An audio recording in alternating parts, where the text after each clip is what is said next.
बिस्मिल्लाहिर्रहमानिर्रहीम। अस्सलाम वालेकुम नाज़रीन। परवेज़ इलाही ने जो धमाका किया है वो अपनी जगह, उस पर भी हम बात करेंगे, लेकिन इस धमाके के साथ ही बल्कि इससे पहले एक और ड्रामा परवेज़ इलाही की तरफ से शुरू किया गया है। अब देखिए मुस्लिम लीग उसके ट्रैप में आती है या नहीं। इसने राब्ता किया है मुस्लिम लीग के साथ, और इसने ही नहीं बल्कि इमरान खान की पार्टी ने भी, बल्कि इमरान खान ने किसी बीच के आदमी के ज़रिए से, जैसे कि मैंने अपने पहले ब्लॉग में बताया कि हुकूमत के साथ रब्ता किया है, और हुकूमत से मुराद ज़ाहिर है यहाँ मुस्लिम लीग ही है। दोनों के राब्तों के मकासद अलग अलग हैं। इमरान खान ने ये जो राब्ता किया है उसमें ये असद उमर वगैरह के ज़रिए से एक मरतबा फिर ये पैगाम पहुँचाया गया है। सदर से भी राब्ता किया गया है कि मुस्लिम लीग वालों से कहे, हुकूमत वालों से कहे कि मुझे मुज़ाकरात के लिए बुला लें, मैं असम्बली नहीं तोड़ूंगा। यानी वो जो ये 6 दिन का जो मार्जिन दिया था, जो इसमें अब 4 दिन रह गए, तो उसका एक मकसद इमरान खान के जहन में पहले से ये था। लेकिन परवेज़ इलाही के दिल में क्या पकड़ा था ये किसी को नहीं पता। परवेज़ इलाही ने बहाना या बुनियाद बनाया है जनरल बाजवा के टेलीफोन को, कि जनरल बाजवा ने मुझे फ़ोन किया है और मुझे कहा है कि तुम इमरान खान के साथ बैठे थे और इमरान खान मेरे खिलाफ बकवास कर रहा था। परवेज़ इलाही ने बकवास का लफ्ज़ इस्तेमाल किया, इमरान खान के लिए नहीं, लेकिन ये कहा कि जनरल बाजवा के खिलाफ जो बकवासबाजी हो रही है, तो बाजवा ने एहतजाज किया है, तो इस पर फिर मैं ये रद्द-ए-अमल दे रहा हूँ। लेकिन ये रद्द-ए-अमल नहीं था नाज़रीन, बिल्कुल सीधी सी बात है, एक अरेंज टीवी इंटरव्यू था। ज़ाहिर है इसके लिए खासी अमाउंट लगाई गई होगी, ऊपर से फ़ोन तो नहीं आया होगा, क्योंकि अगर इसमें फ़र्ज़ कीजिए एस्टेब्लिशमेंट इन्वॉल्व होती तो ARY चैनल फिर इस्तेमाल नहीं होना था, क्योंकि ARY चैनल जो है वो मातूब शुदा, माजूल शुदा, सुबुकदोश शुदा इस्टेब्लिशमेंट का तर्जमान था, बल्कि इससे ज़्यादा इमरान खान का तर्जमान था। ये बात अपनी जगह हैरतनाक है कि ARY TV ने इमरान खान के एक ऐसा इंटरव्यू जो शुरू से लेकर आखिर तक इमरान खान के ख़िलाफ़ था, परवेज़ इलाही का, उसने चलाया। और इंटरव्यू लेने वाले भी इमरान खान के लिफाफा ग्रुप के 2 सहाफ़ी हैं जो फर्रा गोगी नेटवर्क के मुलाजिम हैं, और वहाँ से कई लाख रुपए तनख्वाह अब भी ले रहे हैं। तो ये एक अजीब व गरीब माजरा है, जिसकी तह में जब हम पहुँचेंगे तो कुछ नई बातें भी समझ में आएंगी, डबल गेम वाला मामला भी समझ में आएगा, और कुछ वो जो परिंदे उड़ान भरते हैं वो उसका भी कुछ तसव्वुर बनता है। तो ये एक अरेंज इंटरव्यू था जिसमें परवेज़ इलाही ने इमरान खान को पै दर पै जूते मारे, बल्कि दुलत्तियाँ मारी हैं। इमरान खान को बेइज्जत करके रख दिया है और इमरान खान को नंगा किया है, साथ ही बाजवा को भी नंगा कर दिया है, साथ ही फैज़ को भी नंगा कर दिया, साथ ही अपने आप को भी नंगा कर दिया कि हम दोनों, यानी मैं और इमरान खान दोनों को इस मुकाम पर लाने वाले बाजवा साहब हैं या फैज़ साहब हैं। उसने मसलन 2-3 बातें जो है बड़ी संगीन किस्म की हैं। मसलन ये कहा कि फैज़ मुझे और मोनूस इलाही को गिरफ़्तार करना चाहता था, उसने गिरफ़्तारी का आर्डर दे दिया था। तो मैंने जब बाजवा से शिकायत की तो फिर बाजवा ने इसकी ठुकाई की, तो फैज़ ने जवाब में कहा कि सर मुझे तो इमरान खान ने हुक्म दिया था। यानी टीवी पर बैठकर उसने ये ऑन दी एयर बात कर दी कि इमरान खान मुझे और मोनूस इलाही को गिरफ़्तार करना चाहता था। तो इसके बाद इमरान खान के लिए बोलने की क्या गुंजाइश है। और इमरान खान सुना है कि इस इंटरव्यू के बाद उसको बुखार भी हो गया, उसको डायरिया भी हो गया, उसको 2-3 बीमारियां और भी हो गई। तो फिर इसने ये कहा कि अगर जनरल फैज़ ने इसको ज़्यादा सीटें ना दिलवाई होती, यानी वो बात जिसकी अब तक परवेज़ इलाही तरदीद करता रहा, काफ लीग तरदीद करती रही कि 2018 के इंतखाबात साफ शफाफ थे।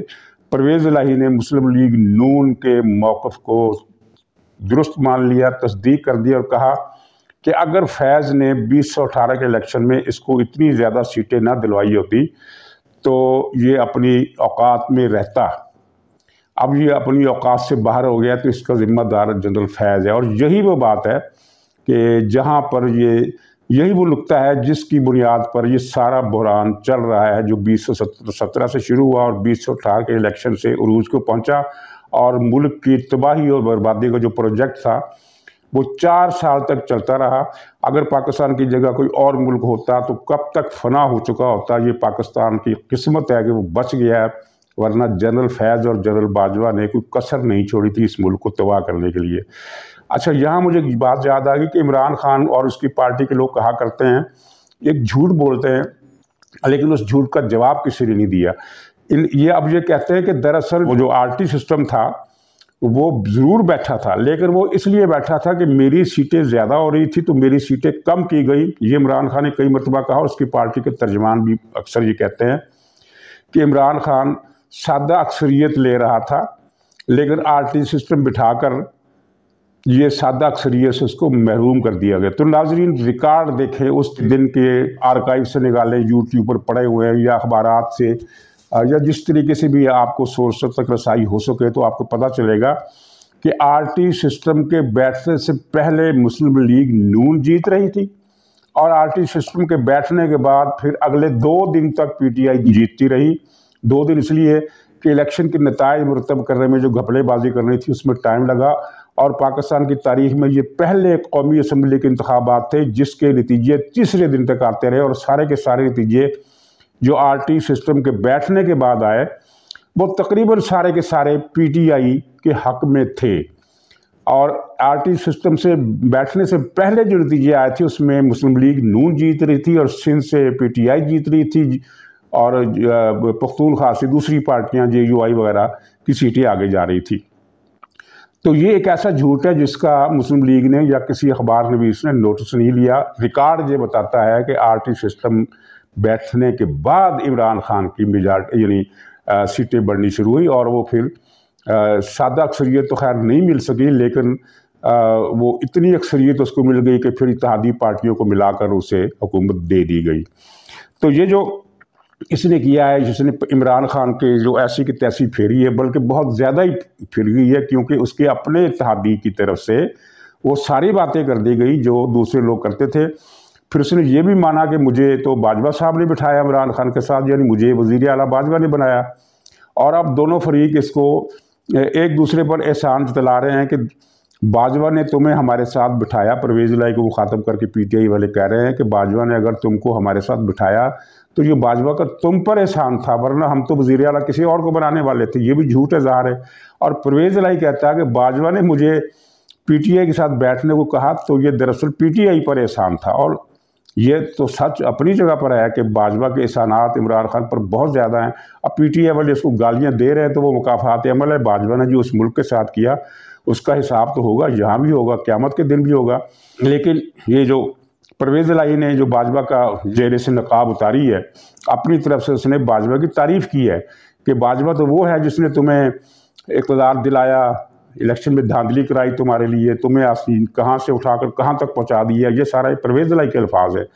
तो इसमें उसने ये सारी बात खोल के रख दी कि इमरान खान को हुकूमत में लाने वाला बाजवा और उसके साथ फैज़, उसको इलेक्शन में धांधली करके जितवाने वाला बाजवा और उसके साथ फैज़, और जब अक्सरियत फिर भी ना मिली इतनी बड़ी धांधली के बावजूद, तो इत्तेहादी जमातों को साथ मिलाने वाला बाजवा और फैज़, और फिर जब पंजाब में हुकूमत बनाने का मसला आया तो आज़ाद उम्मीदवारों को पीटीआई में घेर कर लाने वाला बाजवा और फैज़, और फिर जब पीटीआई में कोई नाराज़गी होती थी तो नाराज़ अरकान को मनाने वाला बाजवा और फैज़। ये सारी बातें परवेज़ इलाही के मुंह से निकल आई हैं। इसको कहते हैं कि जब कुदरत अपना खेल खेलती है, या यूँ कहिए कि जब किसी के बुरे दिन आते हैं तो फिर अपने ही आज़ा उसके ख़िलाफ़ गवाही देने लगते हैं। तो नाज़रीन, अब गेम क्या हो रही है? परवेज़ इलाही ने मुस्लिम लीग से रब्ता किया है कि जनाब मुझे मैं इस मरतबा मतलब कि मुझे आप मुझ पर एतमाद करें, इस मरतबा आप मुझे इस पर एतबार करें। और ये जो इंटरव्यू था, ये इंटरव्यू असल में ये ग्राउंड बना रहा था परवेज़ इलाही इमरान खान से जान छुड़ाने के लिए कि मैं असम्बली नहीं तोड़ूंगा। इस सिलसिले में कई और भी थ्योरियाँ हैं, लेकिन ज़ाहिर है वो थ्योरियाँ हैं। जो खबर मुझे मिली है वो ये है कि इसके साथ राब्ते हुए, और उसके बाद फिर ये खबर ब्रेक हुई टीवी चैनल्स पर कि मुस्लिम लीग नून ने परवेज़ इलाही को लेने के लिए चौधरी शुजात से गारंटी मांगी है कि चौधरी शुजात अगर गारंटी दे तो हम इसको ले लेंगे, वरना नहीं लेंगे।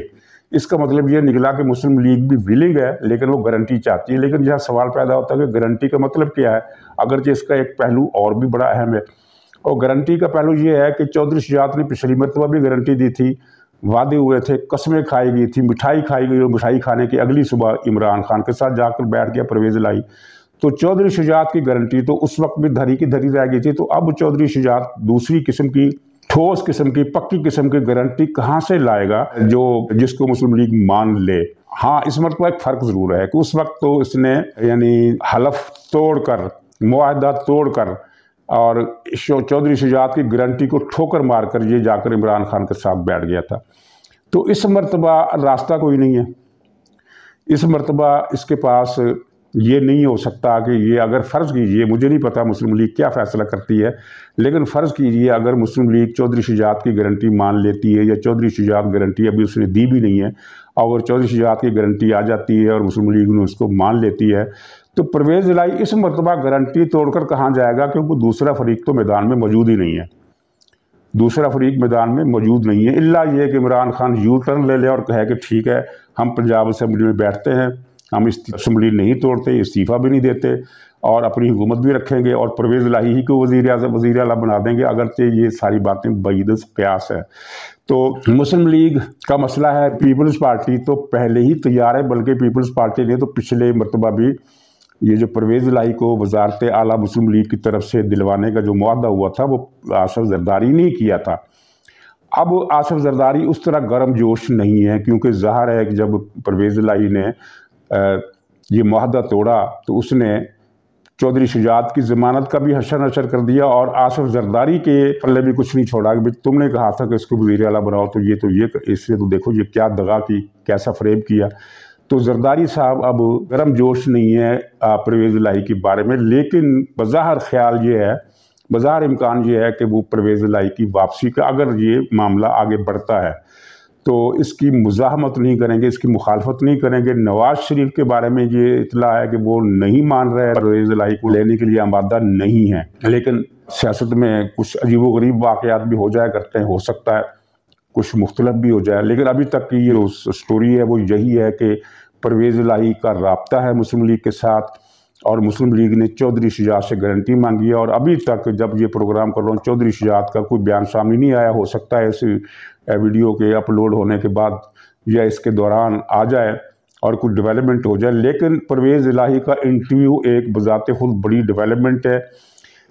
ये उसने एक बड़ी चालाकी से ये रंग देने की कोशिश की कि दरअसल बाजवा के ख़िलाफ़ बकवास हुई थी, लिहाजा मैं रद्द-ए-अमल दे रहा हूँ। अगर बाजवा के ख़िलाफ़ बकवास हुई थी तो रात को उस मुश्तरका जलसा नाम नहाद उससे खिताब करने के बाद भी ये रद्द-ए-अमल दे सकता था। जब सहाफ़ियों ने उससे पूछा था कि आप मुतमईन हैं, तो उसने कहा हाँ मैं मुतमईन हूँ।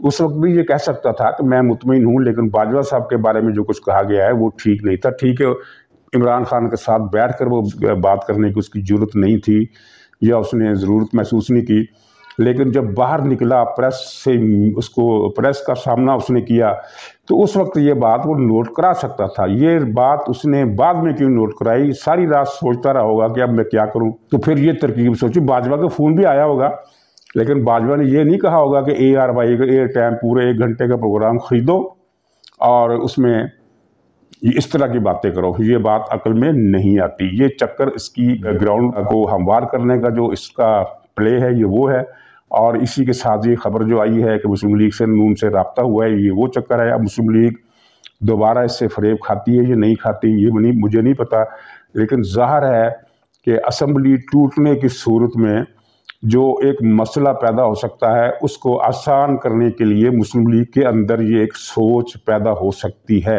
अगरचे इस वक्त तक मुस्लिम लीग की सोच 2 हिस्सों में डिवाइड है। एक हिस्सा ये कहता है कि असम्बली तोड़ने दो, और नवाज़ शरीफ भी इस बात की हामी है कि असम्बली तोड़ने दो और हम इलेक्शन में इसका मुकाबला कर लेंगे, और ये बात उनकी सही है। दूसरा हिस्सा कहता है कि नहीं, असम्बली तोड़ने से बचना चाहिए, असम्बली को बचा लिया जाए। इंतखाबात का जो मैं बात कर रहा हूँ वो ये है, मैंने पहले भी कई मरतबा कहा है कि ये इमरान की और PTI वालों की और मीडिया के एक हिस्से की गलत फहमी है कि इमरान खान बहुत पॉपुलर है। जितनी पॉपुलैरिटी इसकी मई के ज़माने में थी उससे अब इसकी पॉपुलैरिटी आधी भी नहीं रह गई है। इस बात को आप नोट करें। और इसमें यह है कि हुकूमत ने, मौजूदा हुकूमत ने शहबाज शरीफ की हुकूमत के दौरान ज़माने में जितनी ज़्यादा महंगाई हो गई है उसकी वजह से मुस्लिम लीग को बाज़ारों में डिफेंड करने वाले लोग सामने नहीं आते। डिफेंड कैसे करें? क्या ये कहें कि हाँ महंगाई दुरुस्त हो रही है, लेकिन मुस्लिम लीग की जो पॉपुलैरिटी है, हार्ड कोर इसका जो वोट बैंक है वो जूं का तू महफूज है, लेकिन इमरान खान का वोट बैंक जूं का तू नहीं रहा। ये बात बहुत अहम है और नोट करने की है, ख़ास तौर पर शहरों में। देहात में तो इसका असर पहले भी कम था। शहरों की एक अच्छी खासी आबादी जो आज से 4 महीने पहले तक, 5 महीने पहले तक इमरान खान की बहुत ज़्यादा हामी थी, अब वो उस तरह से हामी नहीं रही है। और इसलिए इमरान खान के असेंबली तोड़ने के इक़दाम से इलेक्शन का डर तो बहरहाल नहीं होना चाहिए। हाँ, जो असल संजीदा डर है जिसकी वजह से असेंबली तोड़ने की मुखालफत की जा रही है वो है माशी सूरत हाल। नए इलेक्शन तो होंगे नहीं, और ये तय है कि अगर असेंबली तोड़ता भी है तो इलेक्शन नहीं होंगे। इलेक्शन नहीं होंगे का हदफ कैसे हासिल किया जाएगा, ये चीज़ें सारी कहीं ना कहीं तय हो चुकी हैं। और मैंने पहले भी बताया था आपको, और कई और ज़रा से भी आपको ये इत्तला मिल चुकी होगी कि इस्टेब्लिशमेंट इस वक्त इस तरह के एडवेंचर नहीं चाहती। वो किसी एडवेंचर को होने से रोकेगी नहीं, लेकिन किसी ऐसे एडवेंचर की हमायत भी नहीं करेगी। इस ऐसी सूरत में उसकी जो हमायत है वो हुकूमत को हासिल होगी, अगरचे उस हमायत का जो स्टेटस होगा वो आइन के अंदर होगा। वो माजी की तरह बाजवा और फैज़ इस तरह करते रहे अंधाधुंध मुदाखलत, वो नहीं होगी। तो नाज़रीन, बाकी इमरान खान की तकरीर की मुझे एक बात याद आ रही। इसने तकरीर में कहा कि ये बाजवा साहब मुझे बताते थे कि तुम्हारी पार्टी के फ़लाँ फ़लाँ लोग करप्ट हैं, उनकी करप्शन की फाइलें हैं, उनकी करप्शन की वीडियो हैं, उनकी करप्शन की ऑडियोज़ हैं। तो मैंने उनसे कहा कि ये तुम्हारा काम है, ये फ़ौज का काम है, ये इस तरह के काम करे। तो यानी उसने अवाम में एक अब नंबर बनाने की कोशिश की कि फ़ौज का ये काम नहीं है। लेकिन इमरान खान इससे पहले क्या कहता रहा है कि नवाज़ शरीफ और जरदारी की करप्शन की सारे जो मवाद था ये हमें बाजवा साहब ने दिया, हमें ISI ने दिया, इसलिए हम ये इन पर इल्ज़ाम लगाते हैं करप्शन का। यानी इमरान खान के पास करप्शन का अपने तौर पर कोई सबूत नहीं है। उसने सारा रिलाई किया ISI पर, फ़ौज पर, जो चीज़ें उन्होंने दिखाई इसने उनको मान लिया। अच्छा, उस वक्त तो इमरान खान ने नहीं कहा कि ये फ़ौज का काम नहीं है जो तुम कर रहे हो। जब इसके अपने वज़ीरों की करप्शन सामने आई और बेतहाशा आई, इमरान खान की कैबिनेट का कौन सा वज़ीर है जिसने अरबों की करप्शन नहीं की। अब वो फिर बार बार गिनवाते हैं, खुद भी आदमी बोर हो जाता है कि वो बिलियन ट्री सुनामी से लेकर पेशावर की बस सर्विस तक, और आटा, चीनी, दवाओं के स्कैंडल, गैस का स्कैंडल, LNG का स्कैंडल, और तेल की ख़रीदारी, तेल की जो कीमत बढ़ाई है और जो तेल की ब्लैक की, और ये पिंडी का रिंग रोड, और ये लाहौर का रूडा जिसमें परवेज़ इलाही भी शरीक है। और हाँ, परवेज़ इलाही ने 400 कनाल का बहुत ही कीमती रकबा मलिक रियाज को रिश्वत लेकर देने का फैसला किया, ये खबरें भी चल रही हैं। तो इस तरह के अंधी करप्शन, बल्कि करप्शन का सुनामी इमरान खान के दौर में आया, और ये खुद जल से हमें कह रहा है कि लोगों को खुद को इंसाफ के लिए पेश करना चाहिए। 6 अरब रुपए की ज्वेलरी हड़प करने के बाद ये सारा काम उसने ये कह रहा है। और इसमें एक दिलचस्प बात जो है वो आपने पहले भी सुन ली होगी, वो ये है कि इसको उसकी जो भवानी देवी जो बनी गाला में इसने बिठा रखी है, उसने कहा है कि तुमने किसी सूरत घर से बाहर कदम नहीं निकालना, वरना ये वहाँ जलसे में आ सकता था लिबर्टी चौक के, जिसमें 2500 अफराद ने शिरकत की। तो नाज़रीन, इजाज़त दीजिए, इंशाअल्लाह अगले ब्लॉग में फिर मुलाकात होगी। तब तक के लिए खुदा हाफिज़।